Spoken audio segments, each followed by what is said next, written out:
Des millions de personnes ne dorment pas bien, sans même comprendre pourquoi. Vous pouvez être épuisé, vous coucher à l'heure, fermer les yeux, et pourtant ne jamais atteindre un sommeil profond. Et la raison, ce n'est pas la fatigue. La plupart des gens pensent, plus on est fatigué, mieux on dort. Mais c'est faux. Le sommeil profond n'est pas une récompense pour la fatigue, c'est une autorisation. Votre cerveau doit décider que l'environnement est suffisamment sûr pour lâcher prise. Et l'hormone qui contrôle cela, c'est le cortisol. Vous ne dormez pas mal parce que vous faites quelque chose de travers le soir.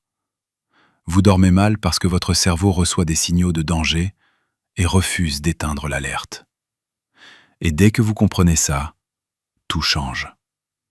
La vraie question n'est plus « comment s'endormir plus vite ?», mais « quels signaux j'envoie à mon cerveau le soir ?»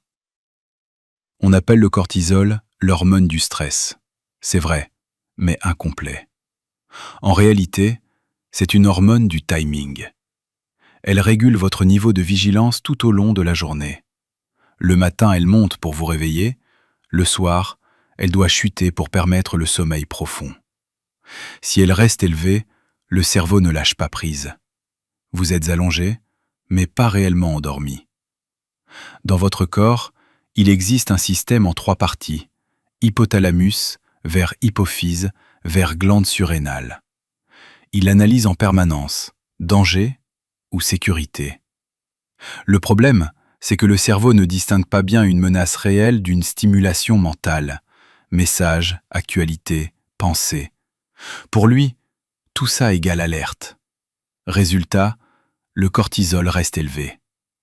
Le sommeil profond, c'est le moment où le cerveau relâche totalement la vigilance. L'activité ralentit, le corps se répare, le cerveau se nettoie. Mais si le cortisol est élevé, le cerveau reste en mode surveillance. Vous dormez, mais vous ne récupérez pas vraiment. Il y a 3 facteurs majeurs qui maintiennent le cortisol élevé le soir.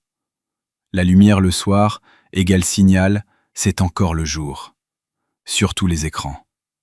Les yeux envoient cette information au cerveau qui reste en mode actif. Résultat, le sommeil profond est retardé. Solution, baissez la lumière 1 à 2 heures avant de dormir. Si votre esprit est rempli de choses non résolues, il ne s'arrête pas. Il continue d'anticiper, de résoudre, et maintient l'alerte active. D'où cette sensation, le corps est fatigué, mais l'esprit tourne. Solution, écrire. Sortir les pensées de votre tête. Le cerveau comprend, c'est stocké, je peux relâcher. Avant de dormir, le corps doit se refroidir. Si ce n'est pas le cas, le cerveau pense qu'il fait encore jour. Fait intéressant, une douche chaude aide à mieux dormir. Pourquoi ? Parce qu'après, le corps refroidit plus vite, et ça envoie un signal clair, la nuit commence. Il y a un facteur dont on parle peu, la sécurité émotionnelle. Conflit, tension, pression. Tout cela maintient le cerveau en alerte. C'est pourquoi les routines calmes le soir fonctionnent réellement. Respiration lente, lecture, contenu apaisant.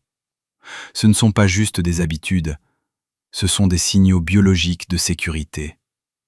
Le sommeil profond ne dépend pas d'une seule nuit, il dépend de la répétition. Si chaque soir vous envoyez les mêmes signaux, le cerveau apprend. Le cortisol baisse plus tôt, le sommeil devient plus naturel. Le cerveau n'aime pas les ordres, il aime les patterns. Le sommeil profond n'est pas quelque chose que vous forcez, c'est quelque chose que vous permettez. Réduisez les signaux de danger, augmentez les signaux de sécurité, et le cerveau fera le reste. Il lâchera prise et lancera une vraie récupération.